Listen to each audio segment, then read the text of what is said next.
नमस्कार दोस्तों, finally guys 2024 में झारखंड आईटीआई में मेरा एडमिशन हो चुका है। सभी दोस्तों को नमस्कार। आज के इस नए वीडियो में आप सभी का स्वागत है। आज की इस वीडियो में हम जानेंगे कि मेरा जो प्रोसेस कैसा हुआ और सरकारी आईटीआई में कैसे एडमिशन मिल गया। तो सबसे पहले मेरा जो ये एप्लीकेशन पर्ची सॉरी गाइस एडमिशन पर्ची है उसको मैं दिखाता हूँ। ये देखिए, आप सब देख सकते होंगे कि लेफ्ट हैंड साइड से दिख रहा होगा। आप देख सकते हैं औद्योगिक प्रशिक्षण संस्थान जमशेदपुर। सबसे पहले तो आपका अलॉटमेंट लेटर लेना होता है, जो आपको कलरफुल प्रिंट आउट लेकर जाना पड़ता है। तो ये जेरोक्स वाला है, मैं रख लिया था 3 जेरोक्स करके भी एक्स्ट्रा, और कलरफुल लेके भी गया था। एक जेरोक्स लगा था और एक एक करके जेरोक्स और एक ओरिजिनल लगा था इसका। और इसके बाद आपको लिविंग सर्टिफिकेट या टीसी चलेगा, या स्कूल से हो या कॉलेज का। तो ये देख सकते हैं आप लोग, ठीक है, ये लिविंग सर्टिफिकेट। और ये आप देख सकते हैं रेसिडेंस सर्टिफिकेट, ठीक है, रेसिडेंस सर्टिफिकेट। और इसके बाद ये आधार कार्ड, फिर हो गया मेडिकल सर्टिफिकेट, फिर ये बोर्ड सर्टिफिकेट, फिर ये प्रोविजनल सर्टिफिकेट या माइग्रेशन सर्टिफिकेट, फिर हो गया मार्कशीट, फिर हो गया एडमिशन कार्ड, एडमिट कार्ड। और इसके साथ साथ फ़ोटो भी लगती है, आपको बता दें, फ़ोटो भी 6 पीस। प्रोसेस बताऊंगा कि आपको क्या गलतियां नहीं करनी है कि आपको लास्ट में ये पर्ची ना मिले और रुक जाती है। तो सबसे पहला तो मैं बता देना चाहता हूँ कि जब भी इस आईटीआई एडमिशन में एडमिशन करने के लिए आपको प्रोसेस करनी पड़ती है, तो सबसे पहले आपको ऑनलाइन आवेदन करना पड़ता है। ऐसे कभी भी कोई आईटीआई कॉलेज में एडमिशन नहीं होता है, जो सरकारी होता है ऐसे बिल्कुल नहीं होता है। सबसे पहले तो आपको ऑनलाइन आवेदन करना ही पड़ेगा, जिसके द्वारा आपको एप्लीकेशन आईडी मिलती है और उसका पासवर्ड अपने से जनरेट कर लिया जाता है। उसके बाद क्या होता है कि गाइज आपको रैंकिंग मिलती है। क्या मिलती है? रैंक मिलता है। अपने 10th का जो मार्क्स लाया है, अपने अंक लाया है, मार्कशीट लाया है, उसके नंबर के हिसाब से आपको रैंक मिलता है कि आपका कितना रैंक आया है। उसी के रैंक के हिसाब से आपको जो आईटीआई में सीट होती है वो प्राप्त होती है। आपको किस स्ट्रीम में क्या लेना है, किस चीज़ से पढ़ाई करना है, और उससे मिलती है। लेकिन इसके जो अंदर का प्रोसेस है गाइस, कि आपने आवेदन तो किया, उस आवेदन में आपको क्या गलतियां नहीं करनी है कि आपको लास्ट में दिक्कत होने वाली है। तो सबसे पहला गाइस, आप अगर एक कैटेगरी कास्ट यानी कोई भी एसटी, एससी या ओबीसी से हैं, तो सबसे पहला गाइस अगर आप ये तीनों दे रहे हैं तो हमेशा याद रखें कि आपके पास कास्ट सर्टिफिकेट होना चाहिए। अगर कास्ट सर्टिफिकेट नहीं है और एससी, एसटी या ओबीसी दे रहे हैं तो आपको बहुत बड़ी प्रॉब्लम हो सकती है। आपको कभी एडमिशन नहीं होगा अगर आप इन कैटेगरी में आकर कास्ट सर्टिफिकेट नहीं बन पाया है तो, या फिर बनवा लेते हैं तो बहुत बढ़िया है, एडमिशन हो जाएगा। और इसके साथ साथ अगर गाइज रेसिडेंस सर्टिफिकेट नहीं होता है, क्या गाइज आवासीय प्रमाण पत्र नहीं होता है, तो भी आपका एडमिशन नहीं होता है।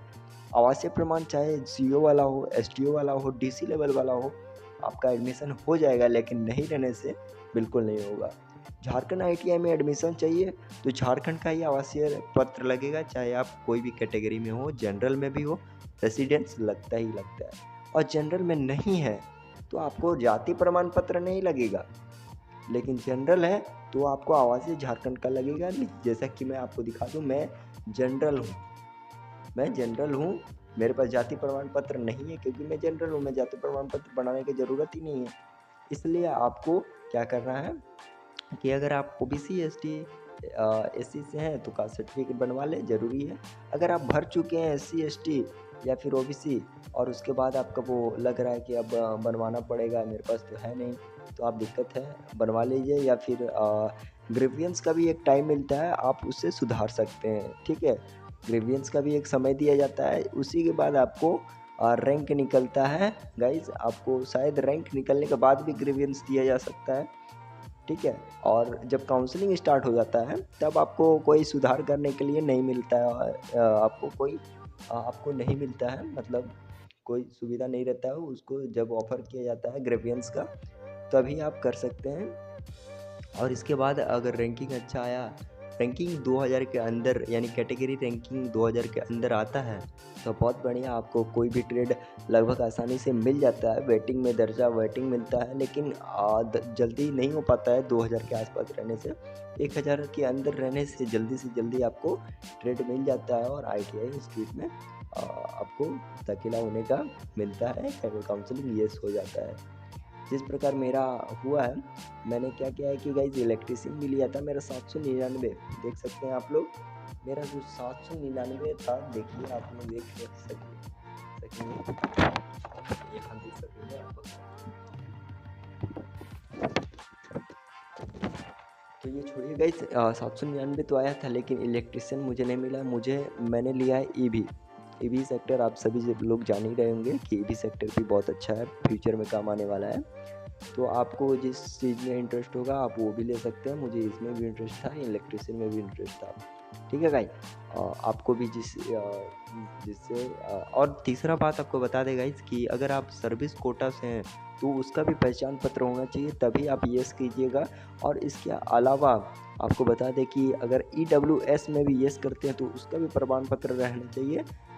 ये सब ज़रूरी है। इसलिए गाइस मैं हमेशा कहता हूँ कि अगर आपके पास अच्छा से अच्छा प्रमाण पत्र है, सभी प्रकार के प्रमाण पत्र है, तभी येस कीजिए, अन्यथा किसी भी प्रकार का जो आवेदन होता है उसमें नो कीजिए। सर्विस कोटा में भी नो कीजिए, EWS में भी नो कीजिए।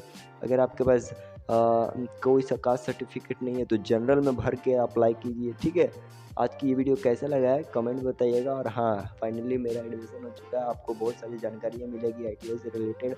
और फिर मैं अपना AC का काम का वो भी वीडियो बताऊँगा। वो काम तो अभी बंद है, लेकिन उससे रिलेटेड मैं आपको जानकारियाँ देता हूँ, इसलिए चैनल को सब्सक्राइब कीजिए और ITI से रिलेटेड सभी नॉलेज मिलेंगे। तो आप ज़रूर इस चैनल को सब्सक्राइब कीजिए। फिर मिलते हैं एक नए वीडियो में। जय हिंद, जय भारत दोस्तों।